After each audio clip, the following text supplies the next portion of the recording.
बिस्मिल्लाहिर्रहमानिर्रहीम अस्सलाम वालेकुम। आज की वीडियो में हम डिस्कस करेंगे the prologue to the Canterbury Tales, जो कि जॉफ्री चॉसर की जानिब से लिखी गई है। इसके वर्क को डिटेल में डिस्कस करने से पहले इतना तो हमें अंदाज़ा हो चुका है कि जब भी हम इंग्लिश राइटर या किसी भी वर्क को पढ़ते हैं, किसी भी वो लिटरेचर का हो, चाहे उर्दू इंग्लिश किसी भी लिटरेचर से उसका ताल्लुक हो, हम उसके राइटर लिखने वाले को देखते हैं कि उसकी बायोग्राफी क्या है, उसकी लाइफ क्या थी, उसकी फिर एज को डिस्कस करते हैं कि जिस एज स्पेसिफिक एज में उसने वो चीज़ लिखी है वो उसमें क्या पॉलिटिकल और रिलीजियस और बाकी सोशल कंडीशंस थी, उसको डिस्कस करते हैं। उसके तमाम मेजर वर्क्स को ओवरऑल हम देखने की कोशिश करते हैं कि वो क्या आइडिया, क्या मैसेज कन्वे करना चाह रहा है, और फिर उसके बाद हम अपने स्पेसिफिक वर्क को देखते हैं, जिसको पढ़ते हुए फिर हमें पता चल जाएगा कि हाँ, इसमें उसने अपनी लाइफ को लाया है इसके अंदर, यानी कि ऑटोबायोग्राफिकल टचेस हैं इसके अंदर, उसने सोसाइटी को लेकर आया है। ये चीज़ उसने अपने बाकी वर्क्स में भी प्रेजेंट की है, तो ये उसका ओवरऑल एक टेक्निक है लिखने की कि वो इस तरह की चीज़ों को अपने वर्क्स में कन्वे करता है, और इसके ज़रिए से हम एक अच्छा क्रिटिकल वर्क पेश कर सकते हैं अपने एग्ज़ाम के अंदर। तो अगर हम जॉफ्री चॉसर को देखें तो 14th सेंचुरी का ये राइटर है। बच्चे कुछ इस चीज़ में मिस्टेक करते हुए देखे मैंने कि वो 14th century, 16th century, 18th century, उन्हें पता नहीं है कि ये मतलब कौन सी सेंचुरी की बात हो रही है। फॉर एग्जांपल अगर हम कह रहे हैं कि 14th सेंचुरी, तो वो समझते हैं 1401 से लेके 1499 तक की जो सेंचुरी है। ऐसा नहीं है। 14th सेंचुरी से मुराद ये है कि 1301 से लेके 1399 तक की जो सेंचुरी है उसको हम कहते हैं 14th सेंचुरी, यानी कि जब वो 1301 चीज़ होगी तो वो जा किसकी तरफ ली है, 14 की तरफ, तो वो 1400 जो अरसा है उसको पूरा करने की कोशिश कर रहा है, तो उसको हम कहेंगे 14th सेंचुरी। तो मतलब ये होगा कि 1301 से लेके 1400 तक की जो सेंचुरी है उसको हम कहते हैं 14th सेंचुरी, और फिर 1401 से लेके 1499 तक जब जाएगी वो होगी 15th सेंचुरी। तो ये काफ़ी बच्चों को इस लिहाज से मुश्किल पेश आती है समझने में, और वो गलती कर जाते हैं कि अगर उनसे पूछे 18th सेंचुरी का राइटर कौन है तो वो 1832 1844 में पैदा होने वाले राइटर्स की बात करता है, जबकि उन्हें बताना चाहिए जो 1700 से लेके 1799 तक के जो राइटर्स हैं उनके बारे में बात करें। तो ये एक मुगालता है जिसको आप हल कर लें और समझ लें। बाकी अगर हम डिस्कस करें the prologue to Canterbury Tales के हवाले से, तो वही बात कि जॉफ्री चॉसर की लाइफ को थोड़ा सा हम डिस्कस अगर करें तो उनकी पैदाइश के बारे में काफ़ी जो है वो क्लियर नहीं है कि वो कब पैदा हुए थे। 1340 1342 का कहा जाता है कि मतलब 43 का भी कहते हैं, इसलिए इसके बारे में डिफरेंट आराम मौजूद हैं। पैदा होने के बारे में उनकी नहीं है, लेकिन उनकी लाइफ के बारे में हमें बहुत ज़्यादा पता चलता है। वो पैदा हुए थे एक मिडिल क्लास घराने में, लेकिन उन्होंने अपनी जो लाइफ गुजारी एज अ पेट बॉय, अगर आप उसको डिस्कस करें 12 ईयर्स के जब वो थे तो प्रिंस के साथ और क्वींस के साथ और उनके पेट बॉय के तौर पे, और फिर उसके बाद वार्स में भी हिस्सा लिया, और फिर एक डेलीगेशन के साथ स्पेन भी गए वार के हवाले से, और वाइफ का भी काफ़ी जो है वो अदबी हवाले से ताल्लुक था। तो ये सारी चीज़ें हम जब इस हवाले से देखते हैं तो हमें पता चलता है कि उनके पास एक्सपीरियंस था, वार्स के हवाले से भी उनके पास एक्सपीरियंस था, रॉयल क्लास के हवाले से भी, लोअर क्लास के वो खुद थे मिडिल क्लास के, तो उस हवाले से भी मौजूद था। तो हमें पता चलेगा कि उन्होंने अपने वर्क्स के अंदर तमाम क्लासेस को डिस्कस किया है। बाकी हम जब कैंटरबरी टेल्स को देखते हैं तो हमें समझ आ जाएगी। अब अगर हम जॉफ्री चॉसर की बात करें कि वो किस तरह की राइटिंग्स करता है, तो वो स्टाइल बिल्कुल नहीं करता, ह्यूमर बहुत ज़्यादा इस्तेमाल करता है। स्टाइल जो है हमें बाज़ औक़ात उसके वर्क्स में नज़र आता है, लेकिन वो नहीं है बिटर स्टाइल जो हमें जॉनसन स्विफ्ट में नज़र आता है, और वो मिसएंथ्रोपी के हद तक पहुंच जाता है। इसका जो स्टाइल है वो भी ह्यूमर के साथ मिक्स है, और बहुत ज़्यादा तंज नहीं करता, और बहुत ज़्यादा सोसाइटी को करेक्ट भी नहीं करना चाहता। बस ये वो एक रियलिस्टिक पिक्चर कन्वे करना चाहता था सोसाइटी की, जो भी उसने वर्क्स लिखे उनके अंदर। तो जाहिर है उसका masterpiece the prologue to Canterbury Tales है, जिसको आज हम डिस्कस करेंगे। तो इसको देख लेते हैं। बाकी इस वर्क को साथ लेके फिर हम देखते हैं कि उसने अपनी सोसाइटी के अंदर से कौन सी चीज़ें पिक की हैं, उसने अपनी लाइफ के अंदर से कौन सी चीज़ें पिक की हैं। तो ये सारी उस हवाले से हम इसके अंदर देख लेते हैं। अब दो चीज़ें हैं, एक तो है द प्रोलॉग और एक है टू द कैंटरबरी टेल्स। अब टेल्स अलग से हैं, जो वो मुसाफिर हैं, कुछ वो जा रहे हैं एक मजहबी मकाम पे, वहाँ पे परफॉर्म करने के लिए अपने मजहबी जो रसूमात हैं उनको। अब वो सब इकट्ठे होते चले जाते हैं और एक दूसरे को कहानियाँ सुनाने का वो डिसाइड करते हैं कि हम कहानियाँ सुनाएंगे, दो कहानियाँ सब सुनाएंगे जाते हुए और दो आते हुए। अब मुख्तलिफ करैक्टर्स हैं, उसमें नाइट्स हैं, उसमें नन्स हैं, उसमें मंक है, मर्चेंट है, स्टूडेंट हैं। तो यानी वो सब इकट्ठे हो चुके हैं और वो जर्नी पे जा रहे हैं अपनी इबादत गाह पे कुछ रसूमात इबादत की अदा करने के लिए। अब जो उसने डिस्क्रिप्शन दी है, एक तो उसने टेल्स बयान की हैं, वो जो सब उन्होंने टेल्स बताई थी वो बयान की हैं, और दूसरा फिर चासर ने डिस्क्रिप्शन दी है करैक्टर्स की कि नाइट किस तरह का था, जो मंक है वो किस तरह का था। तो ये सारी जो डिटेल्ड डिस्क्रिप्शन है वो प्रोलॉग में आती है, और टेल्स के अंदर वो टेल्स आती है। तो बाज़ औक़ात किसी के सिलेबस में सिर्फ प्रोलॉग है और किसी के सिलेबस में सिर्फ टेल्स हैं। आज हम डिस्कस करने जा रहे हैं प्रोलॉग को। हम टेल्स को डिस्कस नहीं करेंगे, हम प्रोलॉग को डिस्कस करेंगे। द प्रोलॉग, जिसके अंदर उसने तमाम कैरेक्टर्स की डिस्क्रिप्शन दी है। चासर के बारे में एक बात जो है वो बहुत ज़्यादा काबिल गौर है कि उसने ज़ाहिर है इंग्लिश लिटरेचर का वो फादर माना जाता है, तो उसने करैक्टराइजेशन जो दी थी वो बहुत ही आला किस्म की है, वो बहुत ही ज़्यादा मानी जाती है दुनिया में, कि उसने अपने करैक्टर्स की इस वर्क में भी करैक्टराइजेशन बहुत अच्छे तरीके से किया। उसने उनके ड्रेस, उनके मैनर्स, उनके बोलने के अंदाज से उनके करैक्टर्स को प्रेजेंट करने की कोशिश करती है। उसी के अंदर हमें आयरनी भी मिलती है, स्टायर भी मिलता है, और उसी के अंदर हमें ह्यूमर भी मिलता है। तो ये सारी चीज़ें उसने करैक्टराइजेशन में बहुत ज़्यादा फोकस किया, ह्यूमर पे बहुत ज़्यादा फोकस किया है उसने इसके अंदर। अब सबसे पहला जो हमारे पास करैक्टर है वो नाइट है। अब कुछ करैक्टर्स जो हैं वो उसने होली करैक्टर्स प्रेजेंट किए हैं, कुछ करैक्टर्स को के ऊपर उसने सटायर किया है। तो जब आएगा, और कुछ करैक्टर्स सिर्फ चर्च किए हैं, कुछ करैक्टर्स जो हैं वो ज़ाहिर लायर को भी उसने इसके अंदर बयान किया है, तो वो सोसाइटी के बिजनेस से मुतल्लिक है। अब पेपर में क्वेश्चन सिर्फ उसके जो चर्च के करैक्टर्स हैं उनको बयान करें, उनकी डिस्क्रिप्शन दें, या उसके ऊपर उसने किस तरह ह्यूमर और आयरनी या सटायर को मिक्स करते हुए बोला है, तो वो सारी चीज़ें इस हवाले से आ सकती हैं पेपर के अंदर। नाइट को अगर हम देखें तो नाइट उसने एक होली करैक्टर बयान किया, बहुत ही ब्रेव है, बहुत ही वर्दी है, और क्रिश्चियनिटी को प्रोटेक्ट करता है, रिलीजन को प्रोटेक्ट करता है, वुमेंस की डिग्निटी को प्रोटेक्ट करता है, बहुत ज़्यादा अच्छे तरीके से तलवार के साथ लड़ता है। और फिर उसके ड्रेस की जो डिस्क्रिप्शन है वो उसने सारी दी है कि बहुत ही डिसेंट किस्म का ड्रेस उसने पहना होता है, और बहुत ही ज़्यादा वाइस है, बहुत ही ज़्यादा जेन्युइस है, और अच्छे डील्स करता है। और उसके अंदर ज़रा भी उसने सटायर नहीं किया, ज़रा भी आयरनी नहीं की। अगर आप उसकी टेक्स्ट पढ़ सकते हैं तो पढ़ें। एक इसका यही भी है मसला कि ओल्ड इंग्लिश है तो थोड़ा सा बच्चों को पढ़ने में मुश्किल आती है, लेकिन अगर आप इसकी टेक्स्ट देखें तो साथ ही बुक आपके पास हो तो उसने न्यू इंग्लिश के अंदर भी डिस्क्रिप्शन इसकी दी हुई है। बाकी नेक्स्ट जो करैक्टर है वो है स्क्वायर का करैक्टर। अब जो स्क्वायर का करैक्टर है वो बेटा है किसका? नाइट का। स्क्वायर जो नाइट अब कौन होता है, बहुत सारे बच्चों को ये नहीं पता होगा। जिस तरह हम कहते हैं आजकल मुस्लिम में होते हैं, मुजाहिदीन होते हैं जो लड़ते हैं, वतन के लिए लड़ते हैं, रिलीजन के लिए लड़ते हैं, अपनी लाइफ को सेक्रीफाइस करते हैं। उसी तरह उस वक़्त में ज़ाहिर है तलवार के साथ लड़ा जाता था। और जो क्रिश्चियनिटी के लिए लड़ते थे, वुमेन को एक जगह से दूसरी जगह पहुंचाने के लिए, उनकी जो इज़्ज़त की मुहाफ़िज़ के तौर पे लड़ते थे, उनको नाइट्स कहा जाता था। और जो फिर अपने किंग्स के लिए भी लड़ते थे तो इनको नाइट कहते थे। अब नाइट का बेटा जो स्क्वायर था वो भी नाइट बनने की तरबियत ले रहा है और तलवारबाजी सीख रहा है, लेकिन उसकी जो बिहेवियर है, उसकी जो उसने डिस्क्रिप्शन दी है, उसने अपने बाल कर रखे हुए हैं, उसको म्यूज़िक का शौक है, उसको गाने का शौक है, वो सब कुछ ब्रेवरी भी दिखाना चाहता है, लेकिन अपनी बिलाव्ड को खुश करने के लिए, उसको इम्प्रेस करने के लिए। तो ये जो जवानी के कुछ एलिमेंट्स होते हैं वो उसने स्क्वायर के करैक्टर में बहुत अच्छे तरीके से बयान किया। और इसके अंदर भी उसने सटायर नहीं किया, लेकिन ह्यूमर प्रेजेंट किया है कि वो बस ज़्यादा गे है, फ्रेश है, उसके अंदर ज़ेस्ट फॉर लाइफ है, केयर फ्री है। यानी कि जो जवान बंदे में और एक मैच्योर बंदे में डिफरेंस होता है वो उसने नाइट और स्क्वायर के ज़रिए से, पेयर के ज़रिए से हमें बयान कर दिया है। अब यो मैन है जो कि इतना इम्पॉर्टेंट करैक्टर नहीं है, लेकिन ये जो है वो नाइट का एक सर्वेंट है जो उसको सर्वेंट के तौर पे उसको सर्व करता है। इस हवाले से शॉर्ट क्वेश्चंस आ जाते हैं कि उसके पास क्या क्या चीज़ें थी। उसके पास डैगर था, उसके पास हॉर्न था, उसके पास बहुत ही अपनी, तो वो सारी चीज़ें उसने क्या क्या पकड़ा हुआ था,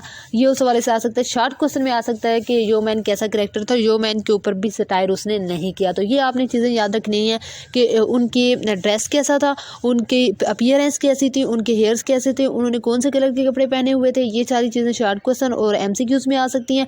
और जब आपने लॉन्ग क्वेश्चन लिखना है तो उसमें भी आपने इन चीज़ों को पुट करना है, और कौन से करैक्टर पे सटायर किया गया है, कौन से करैक्टर पे सटायर नहीं किया गया, ये भी जानना आपके लिए ज़रूरी है। प्रायरस है, ये बहुत ही, ये नन है। नन वो होती है क्रिश्चियनिटी में जो कि सर्व करती हैं रिलीजन को, शादी नहीं करती सारी ज़िंदगी और चर्च में ही रहती हैं और वहाँ पर ही रिलीजन को सर्व करती हैं। लेकिन उसने चर्च की जो रियलिस्टिक पिक्चर थी 14वीं सेंचुरी की, वो अपने इस वर्क में तमाम चर्च के करैक्टर्स के ज़रिए से प्रेजेंट करने की कोशिश की है कि किस तरह रिलीजन जो है वो उसके इस्तेमाल किया जा रहा था सिर्फ पैसे के लिए, सिर्फ अपने डिग्निटी को जाहिर करने के लिए, जो कि फॉल्स डिग्निटी थी। तो ये सारी चीज़ों को जाहिर करने के लिए चर्च को इस्तेमाल किया जाता था। नन के ऊपर भी उसने सटायर किया, लेकिन विद ह्यूमर। उसने बताया कि नन से तो एक्सपेक्ट किया जाता है कि वो अपनी लाइफ को साइड पे कर दें, अपनी जो नज़ाकत है और जो सारी उसके फैशंस हैं औरत के अंदर जो होते हैं उनको साइड पे करके सिर्फ रिलीजन को सर्व करे। लेकिन ये बिल्कुल ऐसी नहीं थी। ये जब अपना कुछ खाना खाती थी, उसने बड़ी इसकी मज़े की डिस्क्रिप्शंस दी हैं, अगर आप इसको पढ़ें। जब वो खाना खाती थी तो अपनी उंगलियाँ जो हैं वो सालन में डिप नहीं होने देती थी, और जब एक दफ़ा चाय का सिप लेती थी तो कप को बार बार साफ़ करती थी वहाँ से। और उसके अलावा इस अपनी लैंग्वेज लैटिन में होने की कोशिश करती थी कि पता चले कि वो एक पढ़े लिखे घराने से ताल्लुक़ है। तो इस तरह की जो डिस्क्रिप्शंस हैं, हालांकि ये काम नहीं था बिल्कुल भी नन का, उसका तो काम जो है वो सिर्फ रिलीजन को सर्व करना था। लेकिन वो तमाम वो फैशनेबल लेडीज़ वाले तरीके अपना रही थी और अपने आप को वो जाहिर करने की कोशिश कर रही थी कि मैं बहुत फैशनेबल हूँ।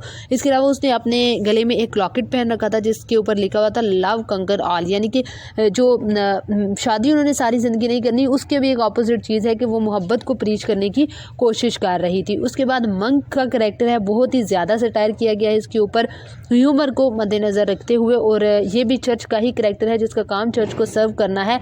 लेकिन ये सिर्फ पैसे के पीछे भाग रहा है, लोगों की ज़मीनों को हथियार लेता है सिर्फ और सिर्फ अपनी जेब को मुकम्मल करने के लिए, भरने के लिए। द फ्रायर हमारे पास नेक्स्ट करैक्टर है।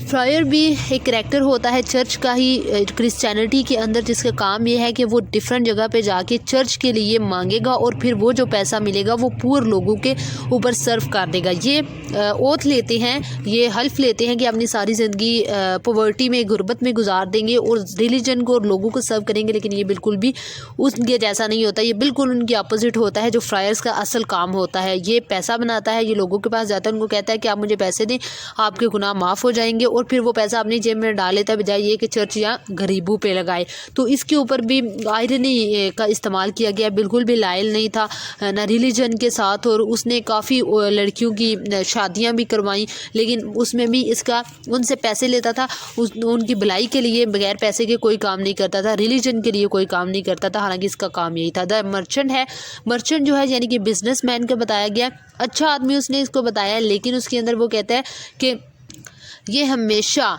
कर्ज़े में रहता था, लेकिन लोगों को ये नहीं बताने देता था, बताता था कि मैं कर्ज़े में हूँ। लोगों के हमारे सामने हमेशा ये ज़ाहिर करता था कि मेरे पास बहुत पैसा है, लेकिन खुद हमेशा वो कर्ज़े के अंदर रहता था। यानी कि जो बिजनेसमैन है उसकी एक रियलिस्टिक डिस्क्रिप्शन उसमें दी है।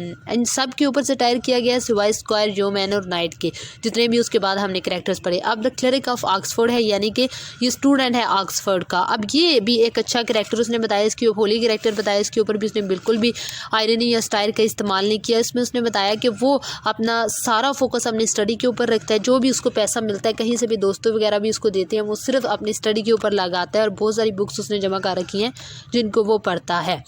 द सर्जेंट ऑफ लॉ, अब ये लॉयर के बारे में बात करें, इसके हवाले से भी वो यही कहता है कि ये बहुत ज़्यादा अपने शोबे को ऊपर लेके जाता है, ऐसे शो करता है जैसे मेरे पास बहुत सारे केसेस आते हैं और मेरे पास बहुत ज़्यादा लोग आते हैं केसेस को हल कराने के लिए, मैं बहुत अच्छा हूँ। हालांकि इसके पास ज़्यादा केसेस इसके पास नहीं आते हल करने के लिए, और ये इतना आला किस्म का नहीं है कि इसके पास बहुत ज़्यादा केसेस आए, लेकिन ये प्रिटेंड बहुत करता है क्योंकि मेरे पास बहुत सारे केसेस आते हैं। और इसके अलावा लोगों की जो प्रॉपर्टी के केसेस होते हैं इनको ये मैनिपुलेट करता है और उनसे अपना फ़ायदा निकालता है। इसके अलावा द फ्रैंकलिन है, इसकी जो स्पेसिफिक बात उसने इसके अंदर बताई है वो ये है कि बहुत ज़्यादा हॉस्पिटेबल था, मेहमान नवाजी बहुत ज़्यादा करता था, और उसका घर जो है वो हमेशा खाने के लिए तैयार रहता था, जो भी उसके अंदर आता था उसके घर में उसको खाना खिलाए बगैर नहीं बेचता था। कुक की डिस्क्रिप्शन है इसके अंदर, बहुत ज़्यादा इंपॉर्टेंट करैक्टर नहीं है। इसके हवाले से हम ये देख सकते हैं वो जो तमाम वहाँ पे लोग थे उनके लिए खाना वगैरह बनाता था, जो श्राइन पे जा रहे हैं ये उन लोगों की डिस्क्रिप्शन है जो इबादत गाह पे जा रहे हैं अपनी रसूमात को अदा करने के लिए। तो इसके अल्सर था, ये इस हवाले से आ जाता है पेपर में कि कौन सा ऐसा करैक्टर है जिसको अल्सर का मसला था। शिपमैन है, उस हवाले से ये भी इतना खास इंपॉर्टेंट करैक्टर नहीं है, इसको आप देख सकते हैं। डॉक्टर ऑफ मेडिसिन, यानी कि उसके अंदर उसने बयान किया है डॉक्टर के हवाले से वो ये कहता है कि एस्ट्रोनॉमी उस वक्त ज़ाहिर है इतनी ज़्यादा तरक्की नहीं हुई थी, तो सितारों की जो चाल है उसके ऊपर ही वो तमाम इलाज करता था और कहता था मेरे पास हर बीमारी का इलाज है। वो सिर्फ उससे पैसा बनाता था, जैसा कि आजकल के डॉक्टरों का काम है, वही सारा उसकी भी डिस्क्रिप्शन उसने दी है। द वाइफ ऑफ बैथ एक बहुत ज़्यादा इंपॉर्टेंट करैक्टर है, पास्ट पेपर में आया हुआ है। प्राइरस यानी कि जो नन है हमने पढ़ी, जिसके ऊपर उसने सारा सिटायर किया, और वाइफ ऑफ बैथ, इन दोनों के करैक्टर का कंपैरिजन भी आ जाता है। इन दोनों का करैक्टर बयान करें जो मोस्ट इंपॉर्टेंट वुमेन्स हैं इसके अंदर दो, उस हवाले से इसने 5 शादियां कर चुकी है और छठी के मर्द की तलाश में है। और जो औरत सेक्सुअल डिज़ायर्स को कंट्रोल नहीं कर पाती और उसका बहुत ज़्यादा बरमला इजहार करती है, उस हवाले से इसका करैक्टर आप देख सकते हैं। पार्सन एक होली करैक्टर है जो कि अपनी तमाम लाइफ रिलीजन को, ये भी चर्च का करैक्टर है, रिलीजन को सर्व करते हुए गुजार देता है। ये भी एक होली करैक्टर है, इसके ऊपर बिल्कुल उसने स्टाइल नहीं किया, बहुत ही रियलिस्टिक उसकी डिस्क्रिप्शन दी है कि अपनी इसके पास जो पैसे होते हैं वो भी लोगों की मदद के लिए लगा देता है और बहुत ही ट्रूली अपने जो उसका काम है प्रीच करना लोगों को और लोगों को मैसेज कन्वे करना गॉड का, वो बहुत ही ज़्यादा अच्छे तरीके से कन्वे करता है। मिलर का करैक्टर है, ये भी इतना खास इंपॉर्टेंट करैक्टर नहीं है। इसकी आप डिस्क्रिप्शन इनकी आपने इसके अंदर मैंने पहले भी कितनी दफ़ा बताया, ये देखना है कि इसके अंदर वो क्या उनकी डिस्क्रिप्शन क्या देता है, उनकी पर्सनैलिटी की, उनकी अपीयरेंस की। क्योंकि चासर में सबसे ज़्यादा इंपॉर्टेंट चीज़ क्या है, उसका आर्ट ऑफ करैक्टराइजेशन, यानी कि वो किस तरह अपने करैक्टर्स को प्रेजेंट करता है। तो उसने क्या उनकी ड्रेसिंग, क्या अपीयरेंस, क्या उसके ऊपर वर्ड्स उनके लिए यूज़ किया, क्या ह्यूमर उनके अंदर यूज़ किया, ये आपने बहुत ज़्यादा ज़रूरी है याद रखना। मन्सिबल का करैक्टर है, रीव का करैक्टर है। रीव की करैक्टर की भी डिस्क्रिप्शन, उसकी टांगें बहुत पतली होती है, बहुत लंबा होता है, उसका हेयर कट अजीब सा होता है। तो ये जो सारी चीज़ें हैं ये आप जब याद करेंगे, ये देखेंगे, तो इससे आपको पता चलेगा कि उसने इनके ऊपर सटायर किस तरीके से करने की कोशिश की है। अब वाइफ ऑफ बैथ है, उसके दांतों के अंदर गैप है उसने बताया हुआ, तो वो उसकी सेंस ऑफ सेक्चुअलिटी को जाहिर कर रहा है कि बहुत ज़्यादा वो डिज़ायर रखती है, सेक्चुअल डिज़ायर्स रखती है। तो उस हवाले से जो सारी चीज़ें हैं छोटी छोटी, ये बहुत ज़्यादा इंपॉर्टेंट है।